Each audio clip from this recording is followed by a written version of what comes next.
Very well, welcome to Campus Wars 3.0 this evening. I'm your co-host, Alan Moore. I'm back. Luckily, I had the the awesome juicing or whatever it is. I don't know. My English is not working right tonight. But Andy Flint and Isel Cody, they covered for me very, very well last week. It was actually a brilliant show they put on. And I apologize for being unwell. It was a case of, it wasn't Indian food. It was just chicken strip. There you go. A chicken strip. There you go. It's a very, very simple fried thing, and I got sick from it. Right. What do we have coming up tonight? Well, there's an awful lot going on because, of course, we're going to talk about a sports prisoner exchange. That's a very, very interesting about the American basketball player who is in jail here, Brittany Griner. And also we'll have about Donald Trump and his strange comments on Saudi Arabia in relation to golf. And, of course, the Michael Schumacher mystery. We'll also have two extra guests on. We will have Uli Fluhme, of course, from the Grand Fund of New York, a great friend of ours. And also Andrew Wise, of course, another very, very good friend of ours. And both of them are in different parts of the world. So we're kind of spreading our wings this week. Okay, so quick two pieces of news before we start the show. Of course, the English ladies or women's team, the Lionesses as they are very, very well known, like the female counterparts of the male Lions. They won 2-1. Yeah, they broke their duck. They won 2-1 in extra time against Germany in the European Women's Championship final. Goals from Toon and Kelly, getting the head of McGull, who was the scorer for Germany. It was the 110th minute the winner was scored. So well done, England. In Formula One, Verstappen, he is top of the table. Hamilton came in second, Russell, then Sainz and Perez. So a big win for Red Bull right there. Right, so our sports news of the week. Going to start off now in just one moment. And actually, we'll start off right away. So I'm going to bring in our handy Andes. Gentlemen, how are you? I think you both have to unmute because I know that Andrew Flint was typing away, so I could hear him typing in the background. So, okay. So, welcome back in. I did actually, Andy Mac, I did comment that Andrew had a bit of a haircut, and it looks well, although it does look a bit like Balotelli-ish. I'm not winning any style awards for this one. This is just purely to make my mother happy, and I think she's watching. So, Mum, there you go. Don't say I don't do anything for you. Super. I mean, if it's Balotelli-esque, you need to get some fireworks in your bathroom going, really. Just let him eat some Indian food and there'll be plenty of fireworks. Don't worry. So, in his bathroom. Sorry. All right, that's very right. Okay, we're going to start off with the first piece of news of the week, gents. Brittany Griner. That's the lady in the middle here. Of course, she was arrested on the 17th of February in Sheremetyevo Airport in Moscow. There was two things happened. One, the sniffer dogs detected something in her luggage. And as we are kind of finding out, it was in both her carry-on luggage and her hold luggage as well. So what she admits it is that they were vape thingies with hash oil in them. So she unfortunately was caught with that. The gentleman on her right is Victor Bout. He is a well-known arms smuggler portrayed by Nicholas Caine in, I think, Lord of War. And on her left is Paul Whale, who was an American who was arrested here supposedly for spying. Annie, I can start off with you because you like controversial things. Brittany has a bit of a strange past, but, you know, it's an awful lot that she's getting done with in terms of, drug smuggling. Yeah, they seem to sort of up the charge. I think initially when her lawyers and legal team were being a bit funny about not admitting guilt to the initial case, but they have admitted that she was carrying hashish oil, which, I mean, as a sports person going through an airport, especially that airport, absolutely insane. But I think they've said it was 0.7 milligrams or something that she had in it, and that's now been upped to smuggling charges. Apparently, they've accused her of doing it multiple times. Her lawyers say it was for personal use. Whether it was or not, why you would even have it in your luggage, absolutely insane. But yeah, that's I think that's about a 10-year prison sentence in Russia. We're now looking at the possibility of a man who's been dubbed, the Merchant of Death? Yeah, Lord of War, Merchant of Death, exactly. Yeah, Merchant of Death. I mean, giving up your security for someone who's stupid enough to try and smuggle some hashish all through an airport in 2022, absolutely insane. And the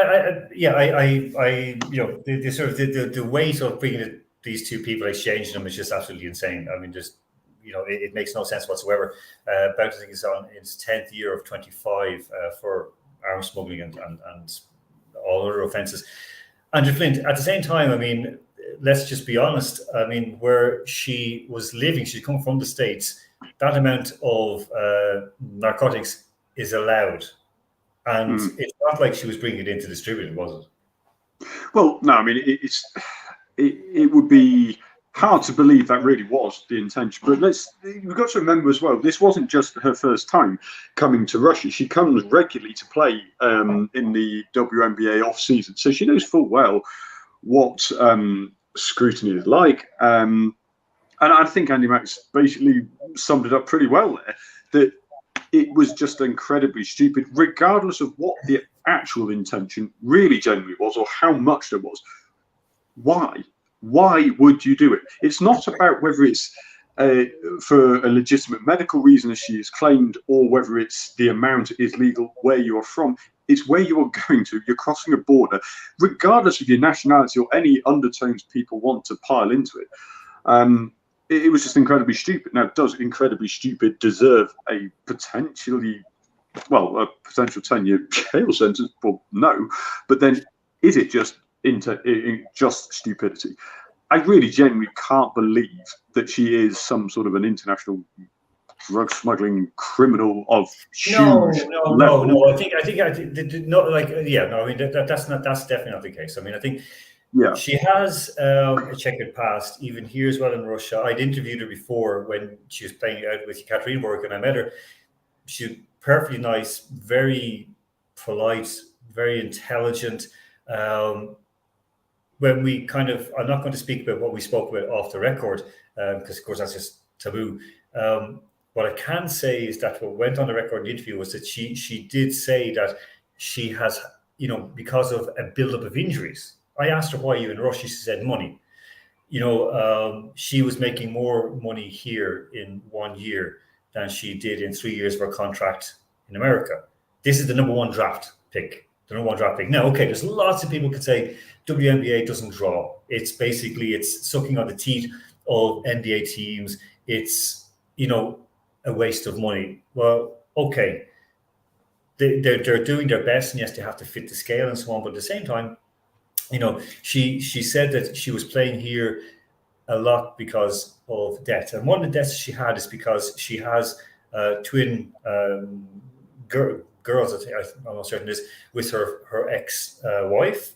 And that's one thing she stood by. She's paid through, she pays those debts.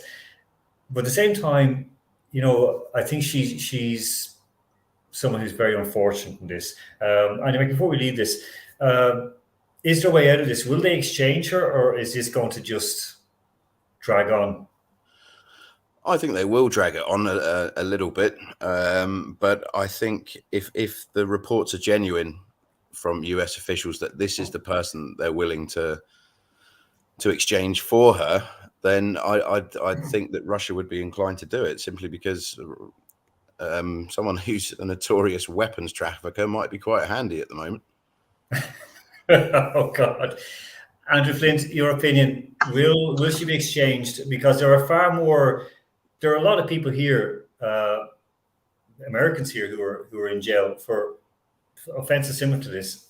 They're not getting the same fanfare as this person. Well, I mean, I think she's a valuable basketball player.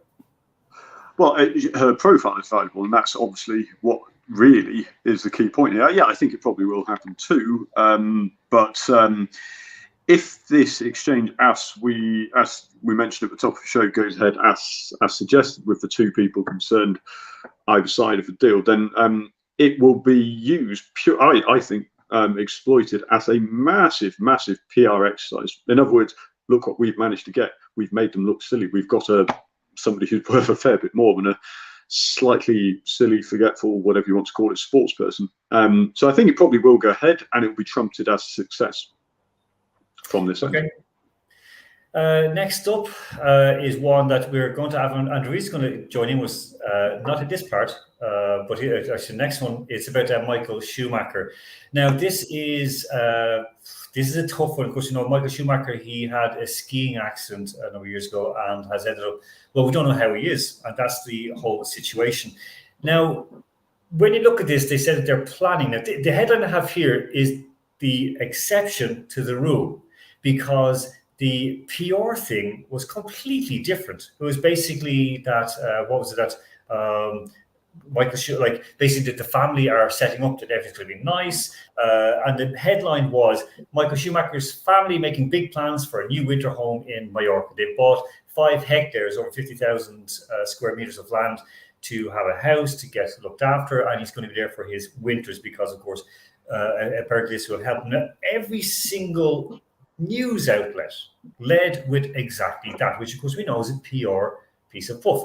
Fox Sport, Michael Schumacher health update. Wife Karina plans for new life for Formula One legend. Mirror UK, Michael Schumacher's family making big plans for new life in Mallorca. The Daily Mail, Michael Schumacher's family have big plans in Mallorca, and The Sun, how Michael Schumacher's family making big plans. But this one from the Birmingham Mail in London really digs under, and there is so much going on behind this. For example, his former manager, Willy Weber, he's the guy who basically he gave Michael to Jordan racing team, of course the Irish team, who were in racing at that time, and basically, how do you say, he's basically said that his wife and the family are telling lies. And what he said, this is word for word, okay? This was in Bunte, the German magazine. I didn't expect behavior like that, and I'm still angry about it. They kept me out, telling me it's too early. Well, now it's too late. It's been 9 years. Maybe they should just say it the way it is. He fumed, apparently. Andrew Flint, it was a huge tragedy. One of the greatest racing drivers of all time. I wouldn't say he's the greatest, but he's one of the very, very best. This is a tragic story. Well, it is. I mean, when you have a headline with an iconic name like that and the word lies in there, it's going to get clicks. That's the first thing. Which lies we're actually referring to is obviously very important to get straight here.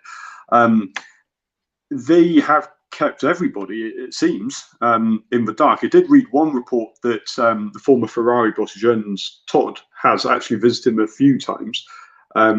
It seems like he might be the only person who really has been allowed in, and he did an interview on, I think it was French radio last week, or the week before, where he said, look, he's fighting. I mean, it's impossible to know really how to judge it until we know what state he's in. I mean, when you say fighting, in the immediate aftermath of what was a horrific skiing accident, when he was in an induced coma for 6 months, I believe it was. Well, fighting then, well, it's fairly obvious that's really serious. What they mean by fighting now is impossible to say. Now, if you were in his position and his family's position, I would totally understand if they simply said, look, I'm sorry, we just simply don't want to really talk about it. There's no obligation whatsoever. It would be appreciated by a lot of people. It would be a lot of interest, obviously, from a lot of people to know what exactly is his state. But at the end of the day, it really is the family's decision. If they just don't want to talk about it, they want to focus on this property in Mallorca that they're building up. I read they want to have horses, which is a passion of the whole families. Well, you can't blame anybody for that. No. So when you see lies about his condition, it's obviously they're not lying that he has had and been through an utterly horrific situation. Lying about what I think lying is a wrong. It's a problematic word. I understand where you come from. From someone who not just made money off Michael, but also basically treated him like a son. Yeah, it is hurtful, and he wants to know what's going on. But I think there's a huge rift before all that happened. Andy Mack, this is an awful situation, and I mean, again, there seems to be no good solution no matter what, because they were very, very private, and now it just seems that everyone wants to know, but the family don't want to tell. Yeah, I'd say this is really quite ironic. Michael Schumacher tried to keep his private life very much the side when he was front and center as the world's greatest driver at the time, and now you've got the exact thing that they've been trying to avoid coming out in the media. This is the media in a nutshell 101. Just even this week during the award ceremony, his wife is saying, now we're protecting Michael after years of him protecting us. And then you've got all these headlines coming out. This is the exact reason that they're trying to hide away in Mallorca or wherever it is to get away, since the attention's been back on it this week. So I can't blame them. I don't really care whether they're telling lies or not. That's completely up to them. And if they want to do it, it's their private life. And in this case, the headlines are going to draw a bit of attention, get some clicks. But I think they'll just continue ignoring it and doing what they need to do. Oh, I look, Andy. I think you've laid it quite well. I think it's very, very fair as well on what you said. So I think we move on from that. There's going to be no good solution, of course. We just wish him and his family well. Good to bring into the show right now, Mr. Andrew Weiss. He's all the way over in. Andrew, are you in Georgia right now? The American version? Yeah, the American version of Georgia. The food's not quite as good. I'm just outside of Atlanta. Okay, well, listen, we're going straight away into something that you really want to get your teeth into, and that's the Saudi golf tournament. Now, Trump turned around and said he used to blame Saudi Arabia for, and this from Rolling Stone magazine, that Saudi was responsible for 9/11, and then he said, we haven't gotten to the bottom of this yet, justifying why the Saudi-backed tournament is being played at his golf course. Andrew, I mean, just on this alone, what's the reaction been like stateside to live golf, and especially being played at the president's or the former president's company course? Yeah, I think early on, this has evolved so quickly. You look at golfing news here in the US 2 months ago even, and people were laughing at this idea, and they thought it would be a failure. And that first tournament that they had, the first couple of tournaments that they had, I don't know of a lot of people that watched them. A lot of golf purists were saying they don't want anything to do with it. And I think the PGA Tour, I think they botched this really badly, because I think they thought it would go away quickly. And then, over the last month, you've seen some fairly big name golfers that have drifted that way. And at this point, the PGA Tour can't ignore it anymore. They have to figure out a way to coexist with it. And, if you have guys like Dustin Johnson and Henrik Stenson now has gone over there, and he's leading the tournament right now that they're playing at Bedminster. I've been watching it earlier today. I think golfers like that are getting the world's attention, and the Brooks Koepkas and the Bryson DeChambeaus, people love him or hate him.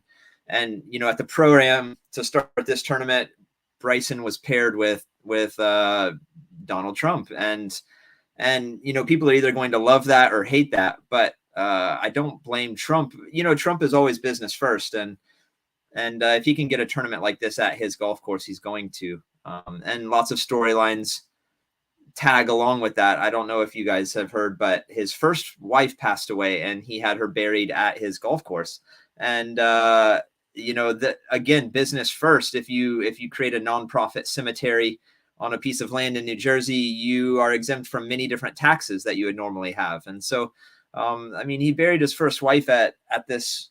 And you can Google the pictures of her grave site. It's right off one of the tees, and it's just a very nondescript hole in the ground. And he buried his first wife there right before this golf tournament, and he's going to get some tax exemptions for it. And so storylines like that always follow what Donald Trump does in his business ventures. But I got to be honest. I'm going to say something that purists are going to hate, but I really like watching this Saudi Arabian Live Golf Tour. It's really entertaining stuff, and what they do with their production. There's no commercials, and they are constantly moving between shots. You can hardly catch a breath between shots, where you watch the PGA tournaments and you feel like you watch it for 1 minute, and then it's to a commercial, and then you watch it another minute, and then another commercial. And so I think the PGA Tour's got to wake up. I think there's things that they're doing that are good, and it's pretty entertaining. Okay, I mean, there's so many things that, like, usually, if someone from, Lord Lucan would have buried like the nanny he murdered at the local golf course in a sand bunker, but like this goes to a different level, and I didn't know that. I see a question just in from Frank Arthur said, "Can Andrew from Georgia?" I guess that's only one Andrew from Georgia. Answer if live golf is good. Live golf is good. Well, I think you answered that. It is good. It's good and it's entertaining, and right now Stinson's blowing away the field. I think he's 4 shots down with 12 to play in this tournament going on right now. But there's some good golf being played, but at the same time, there's some really bad golf being played, and I think that's what Liv has to kind of navigate, with some of these people that they've signed that maybe can't hang with these big guys. But then you look at the bottom of the leaderboard, and Phil Mickelson is shooting +8, and I think he hasn't been under par 1 round yet in his live golf foray. And so, some of it kind of feels like a joke, and then some of it at the top feels like it's really good golf. And so you kind of have to navigate that sideshow of bad golfers at the bottom or uninspired golfers at the bottom just there for a payday. And then those at the top that are really trying to compete, the Dustin Johnsons, the Stensons. I can't. Yeah, I mean, I understand that. I mean, I know Bubba Watson just signed up, but I mean, he's come back from injury, but he's still one of the best. Very quickly, Andy Mack, have you watched any live golf, or would you watch any live golf? I definitely watch it now just to see which hole's haunted for the tee shot. Although I'm not sure I'd be particularly confident about taking the ball out after putting it, just in case someone else tries to take it back again. Andrew Flint, what about you? I mean, would you be inclined to tune in to live golf to see where Ivana Trump is buried? No. I think I'll just stick to the headlines and let Mr. Vice sum it up brilliantly for us. I think, look, it's every time we mention live golf, we've always gone into the background and the morality of it in a way. I always feel like we're not allowed to talk about the sporting merit of it. So in a way, it's good to hear that there is some sporting interest there, I guess. But then that is the entire point. That's what it's designed to do. It's designed to distract us from every other storyline that they would rather not be talked about. So no, I won't be watching. I'm more of a Ryder Cup man, should we say? Okay, well, Newcastle though. Yeah, exactly. Would you watch Newcastle play United? A big struggle for me is the announcers trumping it up, and that gets old, where this team aspect of it, they're like, this has the Ryder Cup feel, and I'm like, no, get out. No. Like you can say what you want to try and trump it up, but please don't compare it to anything that's of real quality and merit. It's not there yet. No, and listen, do they shout, "Get in the hole"? I don't know. I try and tune that out anyways. I'm not a big fan of those sorts of things. There's so few people in the crowd that when somebody yells, it's very, very audible on the mics, because there's not a lot of people there watching. And I mean, they're giving tickets away for these events. So it's still it's not serious, but I think the PGA can't ignore it anymore.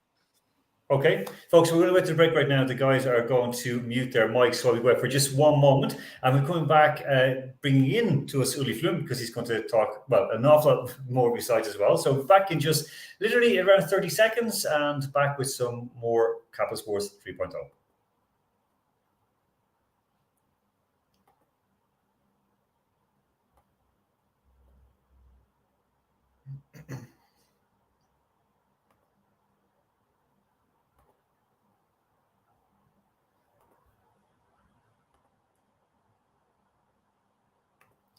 Okay, back on. And straight away, we are going to bring in Uli Fluhme. So, Uli, very warm welcome to the show this evening. How are you doing?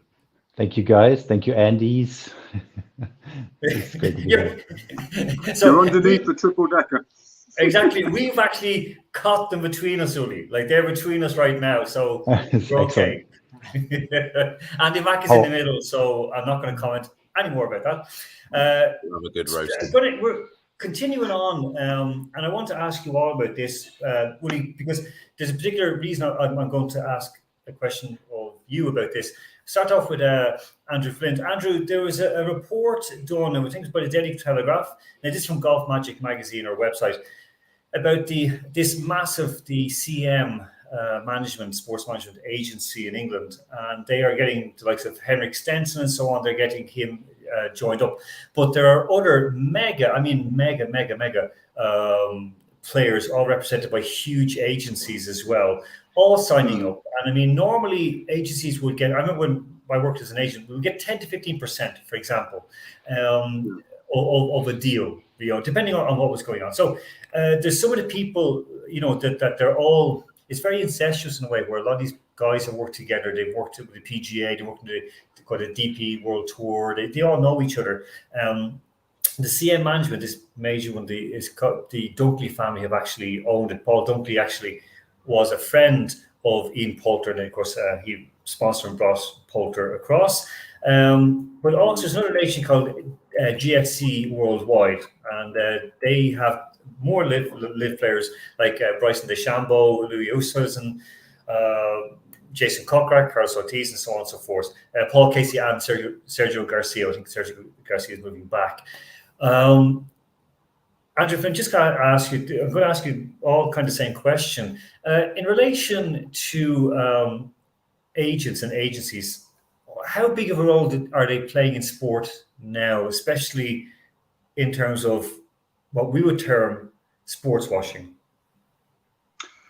Well, agents have been influential since the beginning of time, haven't they? And now, of all times, this management company, CM Management, I'll be honest, before we started discussing Live Golf, I'd never heard of them, but the amounts that we're hearing is quite frightening. Now, you mentioned that the usual percentage might not be the same for this tournament, but they have a lot of interests that need to be protected and boosted, should we say. When in football we hear about crazy amounts of money, clubs spending way beyond even their wage budgets just in agent fees, and moves are made, transfers are made, signing up to new ventures are made, not really in the best interest of sport, but in the best interest of business. In terms of sports washing, well, I mean, putting together the actual sporting stars is a different level to the business. Agents are needed for that. They will be handsomely rewarded. And the thing is that you're never really, I don't think, ever going to get rid of agents from sport altogether. In a purist, idealist world, perhaps you'd have some rule where the only people who can deal with, signing on fees and transfers would be relations of that player, for example. I don't know. But it's never going to happen. Businessmen who are the best, they will negotiate higher fees. Players want to be rewarded. So it's never going to go away. I'm not entirely sure how it can be regulated either. But for this Live Golf thing, I think the amount of players we're seeing signing up and continuing to sign up, it tells you how active behind the scenes they are in the recruitment. Because I think players are starting to realise that, look, this isn't going to go away. Like Andrew Rice said earlier, it's not going away. The PGA Tour, the other bodies have to learn this is going to be here, and agents know this. They will profit from it, and it does affect. Andrew, we'll just move on to Andy Mack on that. No, you are right. I mean, it's very hard to do it. Andy Mack, you, of course, you took courses on, say, being a football agent. What did you get from, say, taking a course in to be a football agent? And was there anything about ethics in what you were studying? There was very little in it about the ethical side of it, but I think what probably my biggest takeaway from it is that I realized that agents aren't actually that bad. The problem is when a bunch of agents get together and become this behemoth company that can dictate and wave power across certain deals and across certain elements of sport that actually take everything away from what an agent should be doing for a player. And it ends up forcing them. It ends up forcing clubs or competitions or these kind of elements. It's like going through that course, it effectively showed you what is required from an agent. And then you look at it and you see deals going through where only certain clubs buy players from a certain agency or a certain agent. And then you see social media now, you've got agents tweeting out hints about deals, dropping little, literally going against the whole premise of what they're meant to be doing and helping the player. And actually they're destabilizing whole clubs. The mental side of it for these players must be horrific when they see agents or agencies coming out and putting out rumors about them. In terms of this tournament, it's very clear from I can't remember the wonderful Aussie guy who doesn't look like he ever should be playing golf, but on a rocking chair with a gun, who won the last Open. What's his name? Who's the Australian guy that won the last? The guy with the mullet. Cam Smith. Yeah, thank you. Was it Andrew? Yeah, Cam Smith. Yeah. I mean, he'd won it. And the first question was about the Saudi-backed tournaments, and he was like, I just play golf. I let everyone else deal with that. So you could see that he's under pressure to think about or consider the financial reward, not just for him, it's the financial reward for all the other people roundabout that no longer care about him. So this is the problem, I think, where agents have overstepped the line now and have way too much power. Okay, because it is never say never. He can't turn around and say, I'll rule it out. It's like a football player kissing a badge one week and then getting sold the next week. So it's very difficult. Before I go down to Royce, Uli, this question's for you. In cycling, for example, we see the teams being built and so on. Are there super agents in cycling, and are there teams that only work with one agent, for example? To be honest, I don't know. I don't think it's similar to what we see in football. So I'm not as versed in other sports as much as you are across all the spectrum, and used to play soccer when I was a kid and don't know much about it since.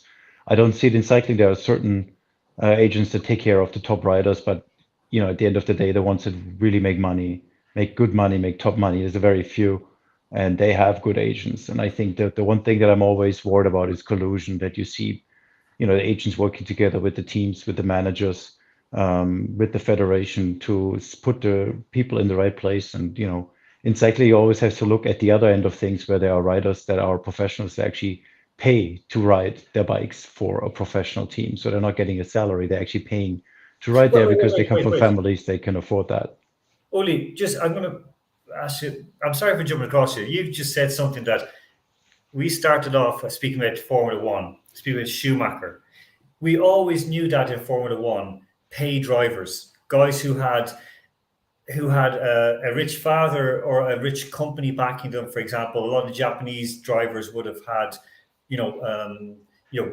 sports manufacturers or sports engine manufacturers or sports car manufacturers. Cycling is the same. I wouldn't say it's the same. I would say there are some. It's not allowed. So it's I don't know how far it was allowed in Formula One, but it's really like, if there's a rider who wants to be a pro, but he's on the cusp, and there's another one similar level, maybe better, but one is going to pay and the other one not. And in the situation in the lower level pro teams is that they don't have the money as the bigger teams to spend on riders. They say, well, this one comes for free. He's going to be a domestique. It's fine.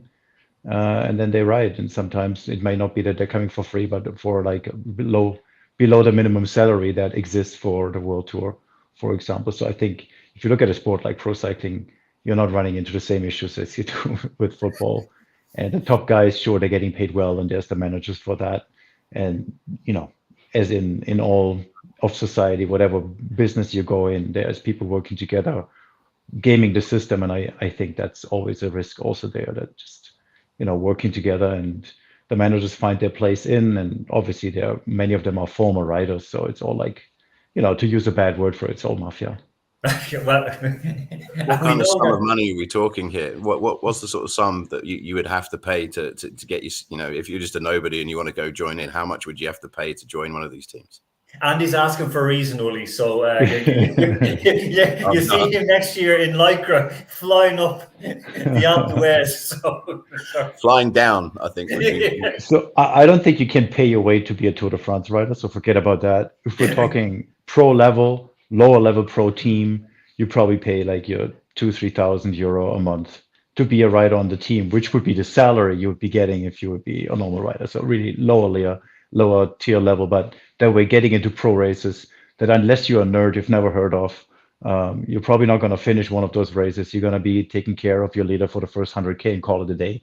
That's the kind of job, and that's for people that just want to experience the pro life. And I do understand it because as in many sports, I think cycling has a lot of this, like all the equipment, all the everything, all the attire that comes with it. That is a lot of fun. I have a lot of friends that used to race pro. They were never any good, anything really good, but I said they missed that. They hated pro cycling very quickly because it's not what you expect it is, but they always loved what comes with it. You go to the training camp, everybody same outfit, bikes, and at the races you all roll in. It's like sort of like, I think what guys like, what comes with it is like walking into a stadium. Same thing also in cycling, and get a taste of that if you're not selected as a rider because you're not good enough, but you can pay your way in because your parents have the money. It happens. Uli, just before we go to Andrew, because we're going to have to move on quickly to the next topic as well.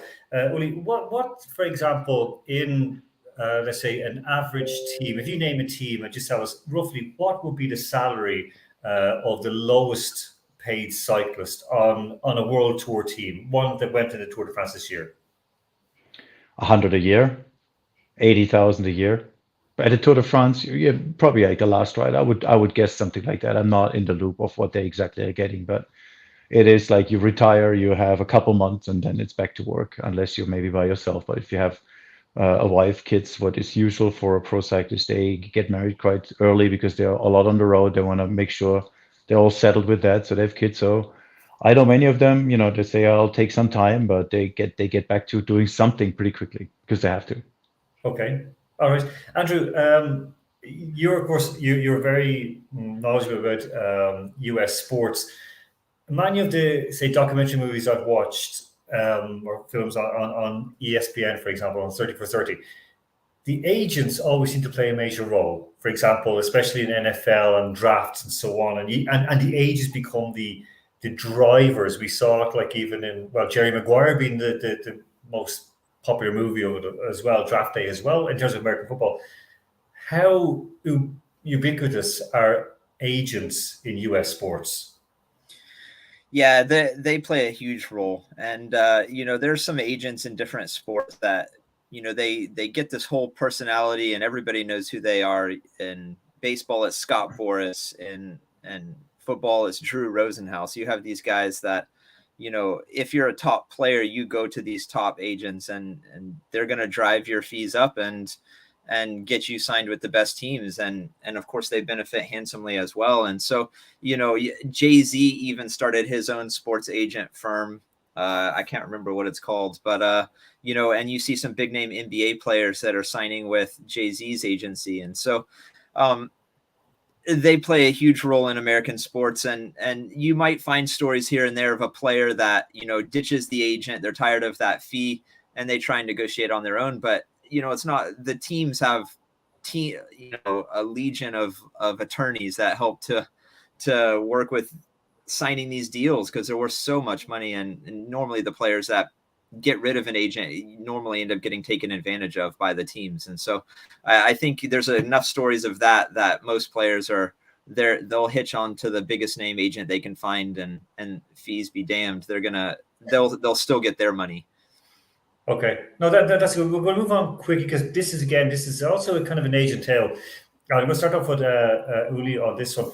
Emma Raducanu, of course, made a huge breakthrough last year. She won the US Open as a qualifier. She's had a lot of misfortune since.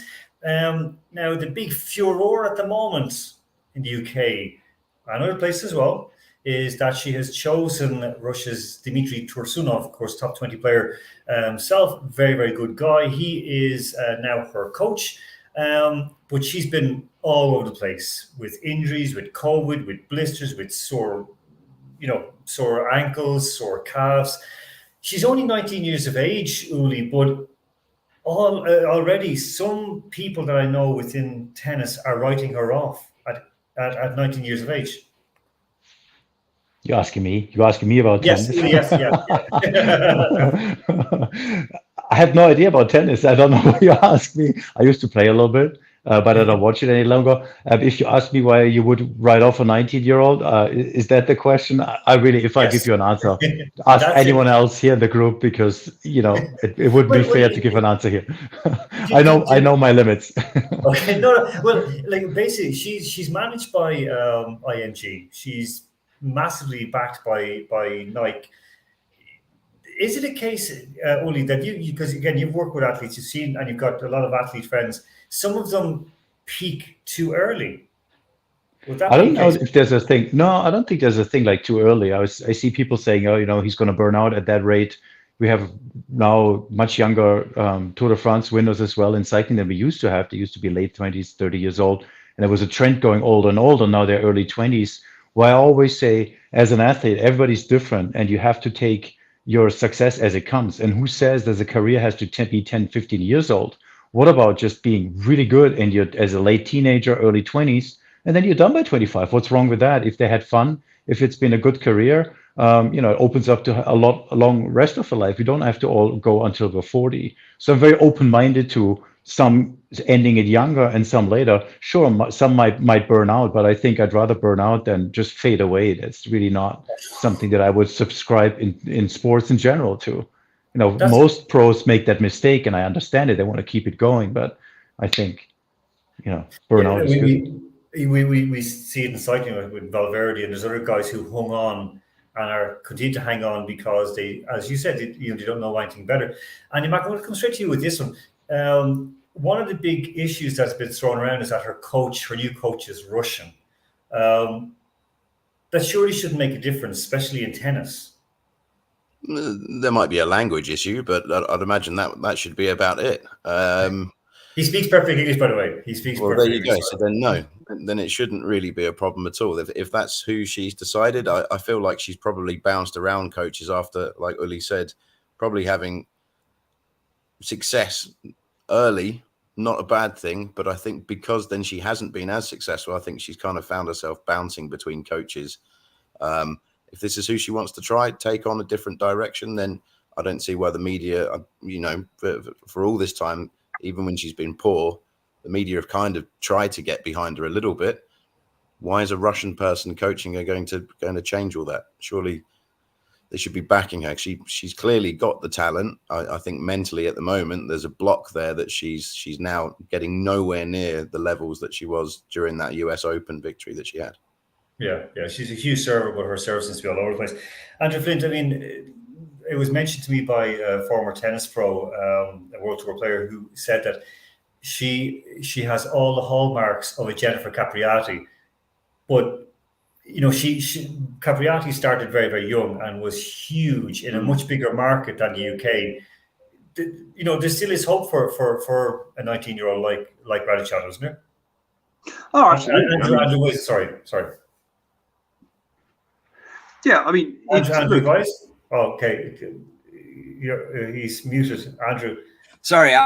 I think tennis is a funny sport. It's you see these players that basically, if you're not something by 17, you're not going to be something most of the time. There's outliers, of course, but she won so young, and she really came out of nowhere in that US Open, and you'll see here and there in the majors, especially where in the Grand Slam events where a dark horse will come in and win a tournament. And that doesn't mean they're one of the best players in the world. They just get hot at the right time. And some people, I think, feel like she is that type of story where maybe she just got hot during the right tournament. And now she's floundering to find what that consistency to be that good of a player again.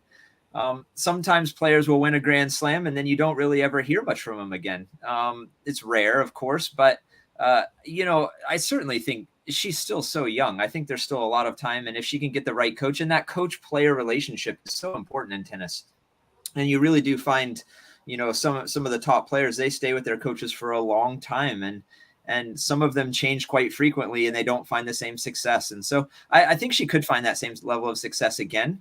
But yeah, there's a lot of talk that she won't, and I could see that as well. But I think she'll rebound. I think she'll be a player that's a force to be reckoned with for Grand Slams for the next decade. But she's not there right now. Okay, well, she'll do an Alan Partridge and bounce back. Andrew Flint, just a couple of words from you on this one, because you're going to start off the next one, which is actually more down your alley. With Raducanu, I mean, you know tennis as well. I mean, it's a difficult situation. People are saying with their coach that he's Russian, that's a big difficulty. But do you think, are the British public, are they going to forgive her? Are they going to just keep backing her? Or will they do like a Jeremy Bates on her? That's a reference to a player who was never quite good enough, but did well. No, I think her place in the affections of the British tennis public is pretty secure, because it was just a fairy tale story. We like stories, don't we? And also, I think as well, when she was speaking, was it early last? No, was it after the US Open? The next tournament it was. She spoke about burning out. She spoke about her mental health struggles, and one of the more polarising figures in British society, Piers Morgan, slated her initially and said, "Oh, you're not tough enough. You need to toughen up." And everybody rallied around her and not against Piers Morgan, which is pretty standard, really. But I think that actually will help her in the long run if she takes a bit of time out, or says, "Look, I'm just not going to play that many tournaments." And I suspect the US Open is obviously, given that's where she broke out, is going to be a big tournament for her. But if she just slows down a bit, I think people will be quite happy with that, and they won't forget about it, because she's such an iconic story already. Okay. So yeah, I mean, her whole background story is amazing. Kind of the child of immigrants. Immigrants. She's an immigrant child of immigrants, so it's a big story. The British public always love backing a Romanian, Canadian, Chinese. What else is she?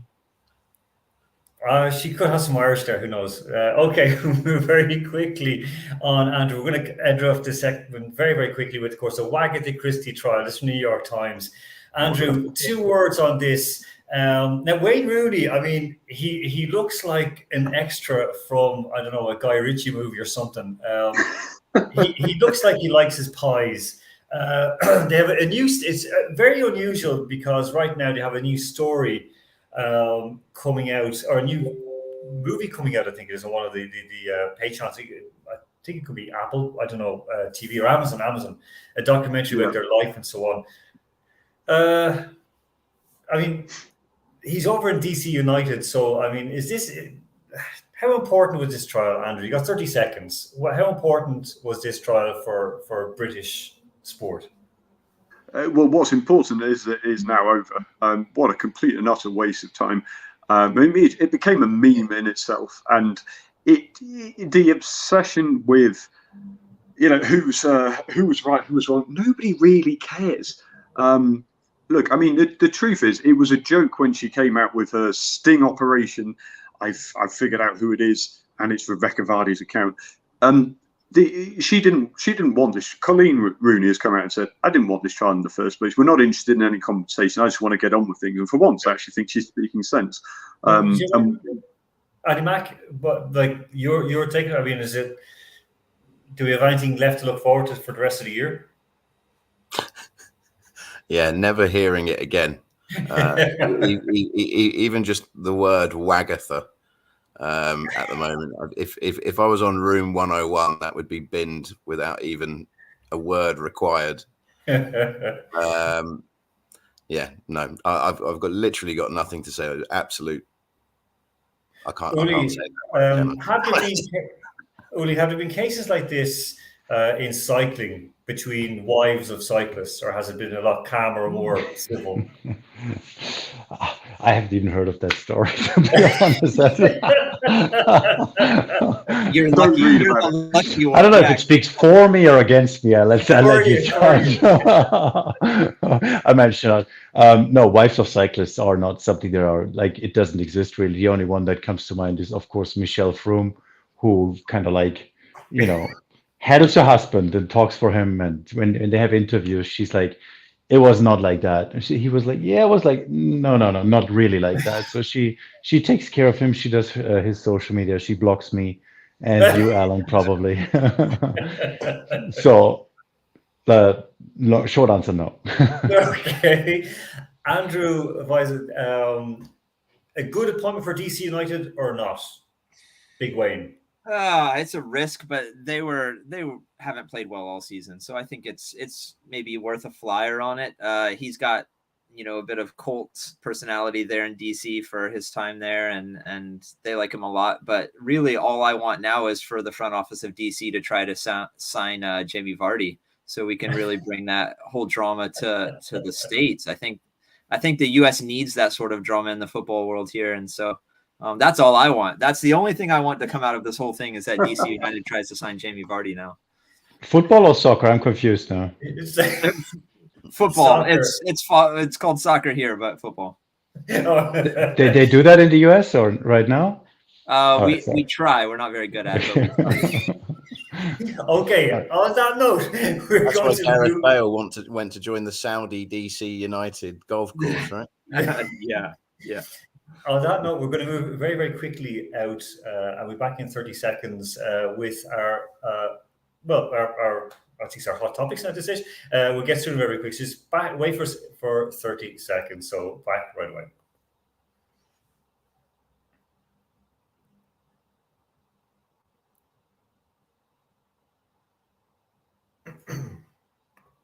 Okay, and we're back. So we have our hot topics. So I'm going to call. Well, I'll try to see how we'll do this in order. Yeah, I think I know I'll do. Andrew Flint, over to you on your hot topic. By the way, The picture is of Carolyn Late. She was, she is a transgender rugby player and who is now banned. So, Andrew, you have a minute. So, away you go. Well, yeah, my hot topic this week is the Rugby Football Union and Rugby Football League, the bodies in England, banning transgender athletes competing in women's rugby. So only players who were born registered as female can now compete in female rugby. Now, we've seen so many sports address this issue, suggest that they are going to ban or not ban. But in rugby, it's so much more prevalent than most, simply because of the nature of the sport. It's an impact sport. I think it is the only eminent sensible thing to do because it's the fairest thing to do. In the long run, perhaps we will see men's rugby, women's rugby, and trans rugby. I don't know what the way forward will be, but of course, there's been a traditional outcry. Always is discrimination against trans athletes. It's not discrimination against trans; it's protecting female athletes, and I think it's a very sensible step forward. Okay, I think that that's actually very, very fair on that, and yeah, okay. We don't know. He could actually have a point with this as well in relation to cycling, but and it is straight away to cycling, and this is a 30 cyclist pile-up. Uli, this is over to you. Your hot topic, because of course the Tour de France female version just ended. Expectedly, we knew who was going to win. You have a couple of minutes to tell us a little bit deeper about cycling, and should we be believing all that we're seeing? Well, no, that hasn't changed. I think it's still not what we're seeing is real, if you want. It's still manipulated. It's still doping. There might be more to doping in this, whether it's men or women. So it makes it very unfortunate. And I think the tough part here is that many people now say, well, it doesn't matter. At the end, they're all doping, so it's fair. And I think it's really important to understand that doping isn't doping, that there's not a same level of doping, that doping also depends on how much money a team has for the riders to get the right stuff and cover it up and pay for cover up, even maybe sometimes. And then also that some riders react better to drugs, if you want, that are more effective than others.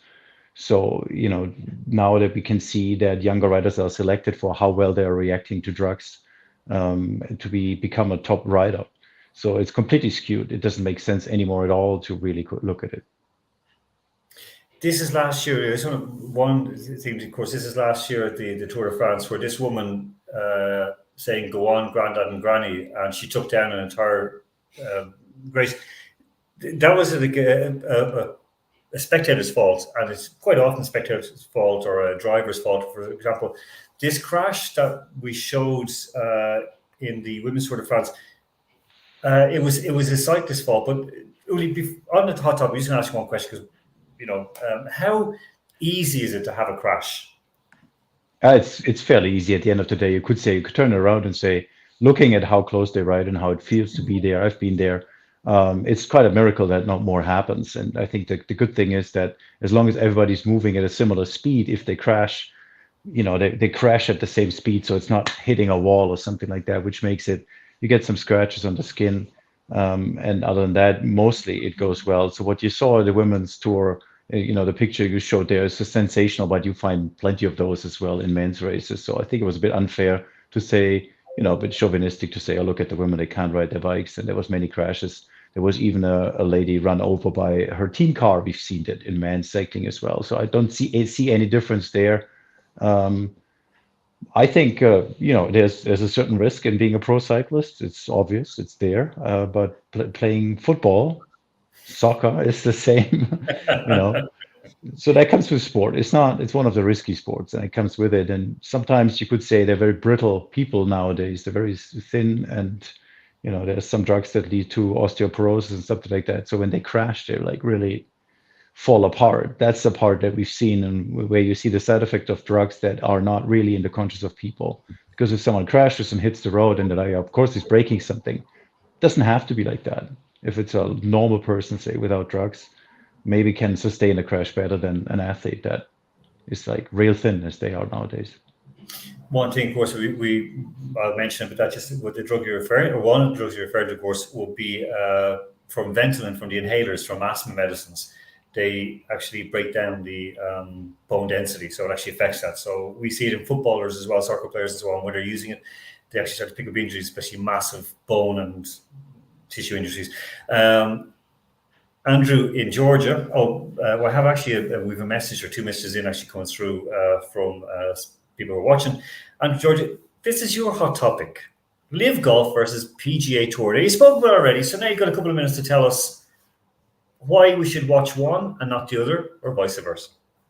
Yeah, I while you guys are talking, I've been flipping back and forth with the Live event as well. And first, let me say that my agent has not negotiated any sort of money with the Saudi Arabian tour, but I have to say that I really do enjoy watching the Live Golf Tour. Maybe you can say that I'm compromised ethically, morally, etc., but it's just so entertaining. And in the age of social media, with our attention spans growing shorter and shorter, I just absolutely love watching it. There's no commercials. It's just shot after shot. They have a really good graphics team that make their scoreboards on the side, so you can follow the team aspect and the players. And it's a live scoreboard where the players are moving up and down. And if you want something to watch and you're really bored and you can happen to find the link on YouTube, because sometimes it's hard to find, I recommend giving it a watch now and again, because it really is much more entertaining.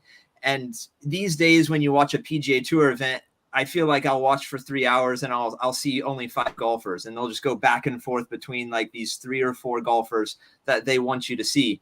And with Live, they're flipping all over the course with that shotgun start. All the players are on the course at the same time. It's faster. I think most purists would hate me for this, but I really do enjoy watching Live Golf. And as more and more top quality players or mid quality players join the tour, it makes it even more entertaining. Well, from the heart of what I would consider US golf in Georgia, I mean, that's a huge statement. I will never get Masters tickets now that I've said this. My hope of getting Masters tickets is gone. Well, I think it's better not to get Masters tickets than to get a close shave in a Saudi consulate, so you're okay. Andrew Mack, over to you. Your hot topic for 30 seconds. I don't have a hot topic. It's just a rant. The same thing. Okay, rant. We're going to put you on solo out. No, we won't. We're going to see everyone's faces. There we go. So my quick rant is lionesses. Nobody ever calls the England team the Lions. The whole point of us having to watch the women's football Euros to diversify and make it more, fair and all. So why we call them lionesses? They should just be lions, right? That's it. There's a point in that, Annie. There is a point in that. It's rubbish. I don't they know. Should just be lions. No one calls the 3 lions the lions. Why are we calling them lionesses? I'm gonna write a message to BBC saying that Just in case any of everyone our who viewers watches are not quite who sure, lives in Andy England Mack is Scottish, so that might explain the right. did winning European that champions, tournament Andy. take away- European champions. Twitter is your It's rubbish. medium that you should choose. Don't comment on something on there on Facebook. Use Twitter. Like use some hate against them. Yeah. I'll retweet it. Yeah, Twitter's so reasonable and calm in their Oh reaction. yeah. That's And definitely they will reply to you. They will reply to you. Yeah. And you know what the best thing is on Twitter, if you say something, it just goes away. Like you don't have to worry about it again. So it's okay. You're okay. No one Nobody ever will bring remembers. up what you wrote 13 years ago. Yeah. And the best thing is when you get really, really drunk, then start to tweet. And then it really works out well. Like, you know. So, Yeah, sober is no fun. yeah. Sober is not interesting. Why should you No. be abused by Liverpool fans for like hours on end sober? It's just Just the Right. typos are getting crazy. Yeah, exactly. Right. We're going to move straight away. We're going to move into our last even though we're running over time, we're moving along nicely. Our last segment, right? Guys, I know you will like this. Okay, so our last segment is sports movie magic. And I think, Uli, you have seen this movie. I think everyone has. I actually deliberately didn't watch it simply because I wanted to see how other people were dealing with it. And it's Space Jam. Space Jam. Okay. Uli, have you seen Space Jam? Have your kids seen Space Jam? I have with my kids. That's the only time I watched it. Actually, last year, but parts of it only. They were not too much into it. But why? Okay. Did you enjoy it? It's like it's 20 years old by now, isn't it? It is. Yep. 96. Yeah, it shows. We're used to like better entertainment these days, but my kids still liked it, sort of. I think they might actually have been too young still last year to watch it, but yeah. It is a point. I know when I watched Escape to Victory with my son, when he first watched it, he didn't really get into it, but then after a little while, he did actually start to really like it. So, Uli, as a movie, as a sports movie, what would you give it out of 10? Oh, 11. Hands down. Parts that he's No, there's only one. Just Michael Jordan is in it, and Jordan is just the best, you know. Cannot Okay, beat Michael all right. Jordan. All right. Andrew Flint, you watched it today, so to be really, Yeah. really ready for it. So tell us. I mean, I 11 out of 10 is the sort of score I would normally give, but I have to be honest, I loved it at the time because I was about 10 or 11 when it came out. I watched it again today and I thought, this made $250 million worldwide. How? I mean, actually, Michael Jordan's the best actor in it. He actually wasn't too bad with his facial expressions, but my God, it is. I don't know what the word is for it, but it's definitely not getting a high score from me, I'm afraid. You know, it's the odd little cameo is sort of vaguely interesting with Larry Bird, but no, it's sort of silliness, and silliness is good sometimes, but this isn't even really cult silliness for me. I mean, you're So- too young for this, right? Probably 10 years. Did they get these guys played? Or you were not into basketball? You were not even born or something? don't know I how was old are you? into basketball on the Super Nintendo, so this is my era of basketball, if any. Yeah, no, there was no Utah Jazz players, unfortunately. Then it really would have been a 10 out of 10. But Okay. it's a bit of silliness. It's okay. Out of 10, Andrew? Out of 10? I'll give it a 5, and for me, that's a pretty low score. That is a low score. Andrew in Georgia. Yeah, I remember when this came out when I was a kid, and it was everything at that point because Michael Jordan was everything at that point, wasn't he? And I haven't watched it. I think I watched it again a couple of years ago, actually, and yeah, it's like Andrew said. I don't know how it was as successful as it was, but you know, I think it all came down to what Jordan was as a brand at that time. If you're gonna make a mediocre cartoon movie, you better put somebody big in it, and it's Michael Jordan, and he was the man. And so, you know, and now there's a new one with LeBron James that my son went and saw in the theaters a couple weeks ago, and thankfully his mom, my wife, took him instead of me, so I didn't have to go see that one. But you know, this one, the OG Space Jam, I'd have to give it a good 8 out of 10 because as a little kid, it was everything to me. Hey guys, I have to interrupt you, but correct me if I'm wrong. NBA late 80s, early 90s was the heyday. We didn't know it at the time, But I mean, nowadays it's not the same. No. I just read an article. MJ, Michael Jordan would still own LeBron James nowadays. Think if that's what people discuss, but I'm sure he would, right? Am I wrong? Maybe. Maybe. Yeah. It was so cool back. Like it's not as cool anymore, NBA. No. I mean, I watched it like the last time Went was in New York 3 or 4 years ago. Yeah, I don't know. I don't watch it. I don't watch it near as much as I used to, and so I guess that my actions should speak louder than my words. There, I don't really watch the NBA that much anymore. Okay, Andy Mack, over to you. I haven't seen it, so I guess my reaction to every picture you've put up would pretty much be Michael Jordan's eyes in that one right now. Now you have to go watch it, though. You can report back next week. I think when it came out, I was neither a basketball fan or a big fan of Bugs Bunny, so nothing really appealed to me about, well, there you go. I don't know what Bugs Bunny's doing there, but now I might watch it.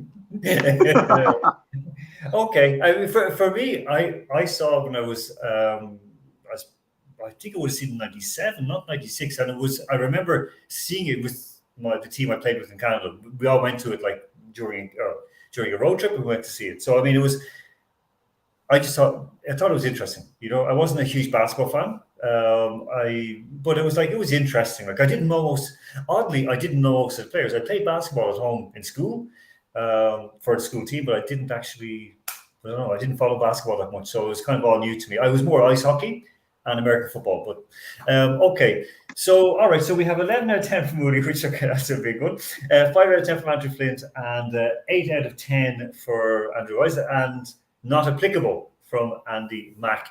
Guys, before I let you go tonight, okay, so there's no more torture, Andy Mack. You don't have to worry about this. So there's we're done at that for the moment. I'll ask you all, would you like to play a very short and quick and brief quiz? Obviously. That's why I came, the surprise quiz. Is Patrick watching this, Andrew? No, he's in the other room playing FIFA right now. Okay, okay. Because I know the last time that's a good sign of where this quiz is going. I like it. So, before I do we have 2 questions in? So it is from Voronezh in Russia, and the question is: ask Uli and Andrew if they enjoy the show. You guys all are crazy. And I don't know which Andrew. I think it might be the new Andrew. No, that's his point. I think it's good. Yeah, I love coming on here, and but I think everybody else on here is crazy besides me. I'm not so crazy, but I'm pretty sure he's definitely not saying just you guys. I mean, most of all, obviously, the man in the top corner of the screen takes the plaudits there, but I didn't say which corner. Uli got it more right. Who's point number B? So okay, so very, very quickly, you've got 3 very, very quick rounds, and it'll be very, very easy, I promise. Okay, so you have to tell me. These are all for the first picture quiz. I'm going to start off. Let me see who's going to go first. I'll be very, very kind on this one. So if you just give me one while I'm preparing my stuff here. So these are all world heavyweight boxing champions. Okay, in the 2000s. Okay, and they defended the world heavyweight title more than 3 times, or 3 times and more. Okay, so let me see who I'll start. Okay, I'll start with Andy Mack. This one is you, the man on the left. Who is the man on the left? Chris Eubank. Have you? Well, he kind of fought cruiserweight. No, I've actually got no idea. Wilder or something. No, a little bit earlier than that. It's Lamont Brewster. Who is he knocking out with that left hook? One of the Chuckle brothers. Yeah, which one? I'll give you a point for it. Isn't he in politics? You better just. No, can't see. Don't know. Okay, so it is Vladimir Klitschko. Okay, Uli, this one is for you. Okay, so again, world heavyweight champion. This is more recent. He's lost a lot of weight, and we actually, Uli, you know who this is because we discussed this person in a chat. Is that the earbiter? No. No. It looks like him, but it's not him. It's not him. We did. I know nothing about boxing. Klitschko, I would have known. I don't know why, but Mike Tyson, I know. Cassius Clay. That's a little early, is it? I'll say his first name is Chris. Still, I got nothing. Nothing? Sorry. Okay. Anyone? No. Chris Bird. Okay. Still nothing. Sorry. It's okay. So next one. This is Andrew Flint. Yeah, Andrew Flint. Yeah, just trying to get which one it is. I'm gonna go with Vladimir. Well done. 5 points to you. Yep, he was the more successful of the two brothers, Vladimir Klitschko. And So he's the mayor now, right? Pardon? Is he the mayor of Kiev, or Is he? He is. He is the mayor. Yeah, he is the mayor of Right. Kiev. Yeah. I have to say, when I was based in Germany back in the late 90s. I actually met him and Fleur quite often. They were always very, very kind to young boxers. They're really good guys, really well respected. And I think his brother Vitaly was Dr. Steelhammer, and he was just the doctor. So anyway, Andrew, over to you. Who is this big man? Also based in Germany at the time. Yeah, I recognize him, but there's no way I can give you what his name is. I don't know who that is. I recognize him by the face. He's got a great face for a boxer, but that's all I got. Okay. Uli, do you want to have a guess? Or you don't know? no, I was thrown off by Team Sauerland. Wasn't he also? No. Yeah, that was Peter Sauerland from Hamburg. So that was Right. Either of the other Andys? Well, he's on an advert for MTS, I think, isn't he? He's not only that, he's also a politician these days. Uliev? Valuev, no? Nikolai Valuev. Oh, Valuev it is. I'm going to give you He's both. got the hairiest back in the world as well. And I don't want to know how you know that. So, right. No comment. So there we go. Right. So that's the point. So I'm going to give Andy Mack a point and Andrew Flint a point. So Andrew Flint is on 6. Uli and Andrew, there's a chance for you guys to catch up. And this one's quite easy. It's either yes or no. Okay. Yes or no. So of these fighters, okay, so Lamont Brewster, you just say yes or no if he ended his career with a win or not, okay? Because as we know, as Uli mentioned earlier, a lot of athletes, fighters, they try to stay on that little bit extra and they end up losing their way. So Andy Mack, Lamont Brewster, did he win his last fight or did he lose? No. You said yes or no? Yes. I'm saying no. No, he lost. Okay, very good. 5 points. He lost to Robert Helenius and he complained. He actually ended up with eye damage because he said that there was something on the other guy's gloves that burnt his eyes. But okay, Chris Bird, Uli. Won Yes or no? his last. Lost? Yes, won his last. Yeah. No, won his last. Oh, well done. He did. You're right. He actually won his last, and he won it in Germany as well. So there you go. He beat Matthias Sandow, actually German fighter. Okay, okay. Andrew Flint. Vladimir Klitschko. Did he win his last fight or lose his last fight? Lose, I think. No. Uli, you just gave him yes. He lost his last fight. He lost that. Who did he lose I was just to? guessing the whole day. That's a good guess. Oh God! Was it not? Was it a British fight? Was it not? No, an American. No? Yeah. Okay. British? Was it Audley Harrison? No, not ordinary. No. Oh, Andrew, God, guys, do you have a guess? Who did Klitschko lose his last fight against? God, who was it? Well, let me get my computer. No.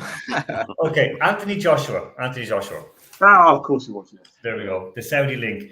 And finally, okay, otherwise, did he win?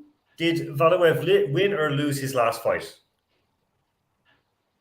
Everything in me wants to say that he won, but because of that, I'm going to say he lost. Well done. Well done. Very good. A Very good tip good. in our quiz: go against everything in your body, and you'll get the Yeah. right answer. He's all guessed right on this one. And of course, he lost to David Hay, the Haymaker. So there we go. Right. Finally. This is where, of course, the Commonwealth Games are going on right now. They seem to be quite messy. What's that? The men's marathon, some guy from the street actually joined in the marathon. The Nigerian team didn't get their clothes. They didn't get their gear. They're looking for gear for training and for competing in. And also, a funny one was where a cyclist from India, his name is David Beckham. So he was stopped at the airport. Oh, come on. I'm serious. David Beckham, there you go. So, okay, so the answers are, which is the odd one out, okay? So this is very random, so you'll get it. Fully, Andrew, when he says odd one out, it bears no relation to what you know as odd one out. It's just pick one of the three. There's nothing odd about it. Okay, so Andy Mack, Australia, Canada, or England? Australia, Canada, or England? Canada. Oh, It's wrong. yeah, so it's actually Australia. Australia. I don't want to know where that noise came from. Sorry. Australia have won the most gold medals in the Commonwealth Games. They have won 932. And Canada have won, I think it's 884, and England have won 719 or 14. Well, that was at the start of the game. So. You should watch the cycling crash from today. Oh, I saw the English guy crash. It's pretty insane one. Okay. Uli, that's what for you for the evening. So, okay, Uli, over to you. Scotland, Wales, or South Africa? I'm not going to do an accent. Okay, Scotland, Wales, or South Africa? Who's the other one? South Africa. South Africa. You should have gone for Wales, okay? All right. Because Wales have won more gold medals than Scotland and South Africa. Scotland won 119, South Africa 130, and Wales, I think I have it here written as 678, but I don't believe that. That's Welsh lies. Okay, Welsh lies. So here we go. Never trust the Taffs. That's the truth. Okay, Andrew Flint, over to you. Okay. The Gambia is called the Gambia, like the Cameroon, the Argentine, the Ukraine. So the Gambia, Vanuatu, or the Solomon Islands? Solomon Islands. Oh, no. It's Vanuatu. Okay, it's because Vanuatu have won 2 bronze medals, whereas the Gambia and Solomon Islands have only won 1 bronze medal apiece. There you go. So, I'm sorry. There's logic to it, but in a way. Okay, Andrew, you can actually win this. Okay, you can actually win this whole kit and caboodle. Okay, if you get this one right. Okay. That's why no I'm pressure. here. Pardon? That's why I'm here. I know. You're in to win it. So here we go. So. Yeah, the American expert on the Commonwealth Games. That's all together. Listen, you chose, like the Irish, to leave the Commonwealth. You know, so yeah, it was. We're out of the club. Sorry, you could have been there winning medals, like Pan American Games, Olympic Games, Commonwealth Games. But there we go. Okay, so here we go. Gibraltar, Sierra Leone, or Maldives? Gibraltar, Sierra Leone, or Maldives? Sierra Leone. You sure? Yes. No, it's Gibraltar. For that 1 second.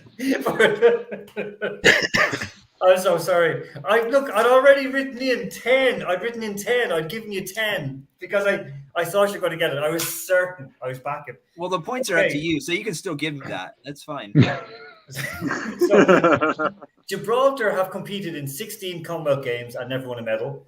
Sierra Leone have competed in 12 and never won a medal. And Maldives have competed in 8 and never won a medal. And of course, Rwanda, who are competing in their 3rd games, have never won a medal as well. So there we go. So the winner overall, hanging on, from actually, because he answered right in the first round and got an extra point as well, with 11 points, the winner is Andrew Flint. Andrew, congratulations. Yes. So England still again ahead of Scotland, as in the Commonwealth medals table, ahead of Germany, as in the World Women's Championship today. I can't see England ahead of the USA. So, okay, well, we'll just leave it at that. Because, of course, in 1950, the USA beat England in the World Cup. Wasn't that right? Never happened. There we go. No, it Never didn't. happened. There you go. Okay, on that note, I say thank you very much to the three Andrews. Andrew and Georgia, thank you very, very much again for coming on.